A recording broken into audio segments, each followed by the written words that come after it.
അല്ല, നിങ്ങൾ എന്താ ഈ നേരത്ത്? ആ അബദ്ധം മനസ്സിലാക്കിയിട്ട് തന്നെ ഞങ്ങൾ ഇങ്ങോട്ടേക്ക് പറഞ്ഞയച്ചത്.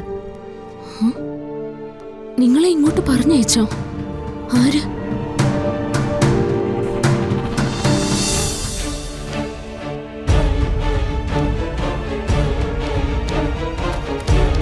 അയ്യോ, വരണോളെ.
എന്തെങ്കിലും പറ്റിയോ?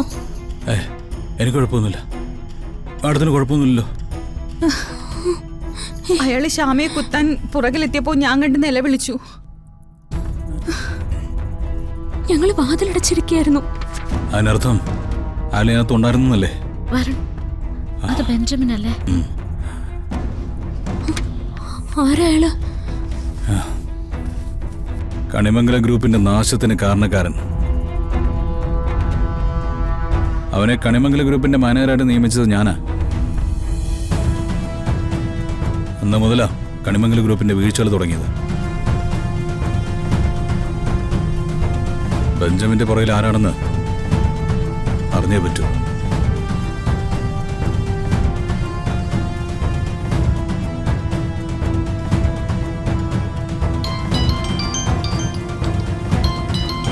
ഹലോ സാർ, ഞാൻ ക്ഷമ മാഡത്തിന്റെ വീട്ടിൽ നിന്ന് വരണ.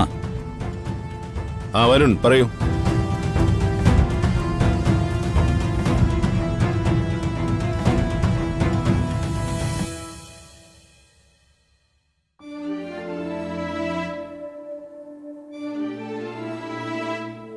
എന്താ വരുൺ നിങ്ങൾ ഈ പറയുന്നത്? ഇത്തരം ക്രിമിനലുകളെയാണോ നിങ്ങൾ മാനേജരായി നിയമിക്കുന്നത്? സോറി സാർ, അയാള് ഞങ്ങളുടെ മുമ്പിൽ നടത്തിയ നാടകത്തിൽ നിന്ന് ഞങ്ങൾ അങ്ങ് വിശ്വസിച്ചു പോയതാ. അയാളെ എങ്ങനെയെങ്കിലും കണ്ടുപിടിക്കണം സാർ. അവന്റെ പുറകിൽ ആരാണെന്ന് കണ്ടുപിടിച്ചേ പറ്റൂ. ഞങ്ങൾക്കും ശ്യാമ മാഡത്തിനും അയാൾ ഒരേപോലെ തന്നെ ഭീഷണിയാ. ഓക്കെ, ഞാനിപ്പോൾ തന്നെ നിർദ്ദേശങ്ങൾ കൊടുത്തോളാം. വരുണിന്റെ കയ്യിൽ അയാളുടെ ഫോട്ടോ കാണുമല്ലോ, അതിങ്ങോട്ടൊന്ന് സെൻഡ് ചെയ്തേക്ക്. ഞാൻ കുറച്ച് കഴിഞ്ഞ് വരുണിനെ അങ്ങോട്ട് വിളിക്കാം. Okay sir. ഓക്കെ വരുൺ.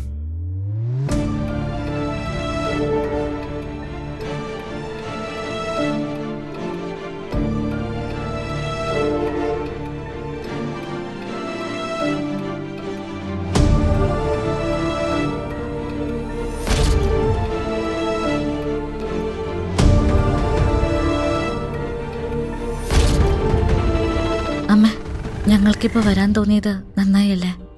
അതെ മോളെ. എങ്ങനെ നടന്നിട്ടും ആപത്തുകൾ ഒഴിഞ്ഞു പോകുന്നില്ല. അല്ല, നിങ്ങളെന്താ ഈ നേരത്ത്? ആ ആപത്ത് മനസ്സിലാക്കിയിട്ട് തന്നെയാണ് ഞങ്ങൾ ഇങ്ങോട്ടേക്ക് പറഞ്ഞയച്ചത്. നിങ്ങളെ ഇങ്ങോട്ട് പറഞ്ഞയച്ചോ? ആര്? അത് ഞാനും വരണം കൂടി ഒരു യാത്ര കഴിഞ്ഞ് മടങ്ങായിരുന്നു. അതിനിടയ്ക്ക്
എന്തെങ്കിലും പറ്റിയോ?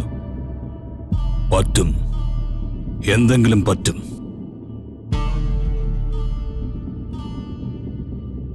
മാതാവിന് എന്തോ ദോഷം സംഭവിക്കാൻ പോകുന്നു. ആയുധമേന്തിയ ഒരാൾ മാതാവിന്റെ പുറകെ ഉണ്ട്.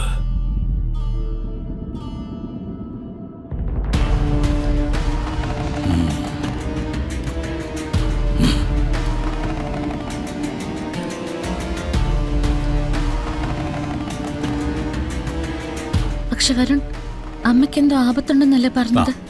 താനിനി അതിന്റെ പുറകെ പോകാൻ പോണോ? എടോ, അതൊരു വട്ട് കേസാ. അല്ല, ചിലപ്പോ ഏതെങ്കിലും സിദ്ധനോ മറ്റോ ആണെങ്കിലോ? എടോ, താൻ വെറുതെ മനുഷ്യനെ ചിരിപ്പിക്കല്ലേ. ഇല്ല വരുൺ, എനിക്ക് മനസ്സിന് എന്തോ ഒരു ടെൻഷൻ. അമ്മയ്ക്ക് എന്തോ ഒരു ആപത്തുണ്ട്. എടോ, താൻ കയറിക്കേ. വരുൺ, നമുക്ക് അമ്മയുടെ അടുത്തേക്കൊന്ന് പോവാം. അല്ലെങ്കിൽ എനിക്കൊരു സമാധാനമില്ല.